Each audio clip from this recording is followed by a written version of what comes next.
We have big challenges like healthcare, climate change, infrastructure, education, and we have to find ways to develop our agriculture, to empower women. There's so many challenges that we face as a continent of Africa.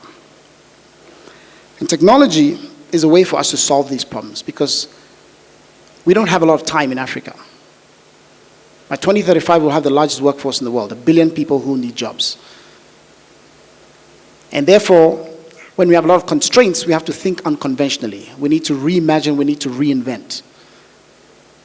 We cannot solve Africa's problems with conventional methods. We need unconventional methods, and technology is the way in which we can do that. I can personally attest to the power of technology. Before the pandemic, we were training a few thousand people on the continent. During the pandemic, we had to leverage technology. And today, we have scaled by 53,000% in just 2 years. And we're training 200,000 software engineers on the continent of Africa.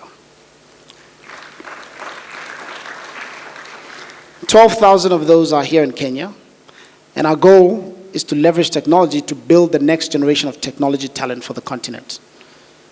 So we aim to develop 5 to 10 million software engineers on this continent of Africa so that we can actually make Africa the next India, the next China, with the talent to power economies. Technology is also crucial for improving public sector governance on the continent.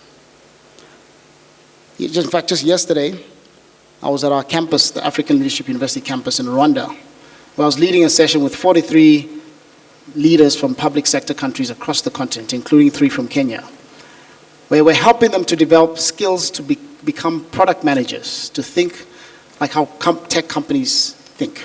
Because what do tech companies do? They first understand their user's problem, then they develop a prototype, they roll it out, and then they use the data to improve it. And that's how we go from version 1, version 2. So we go from iPhone 1 to iPhone 10 to iPhone 15, and it gets better.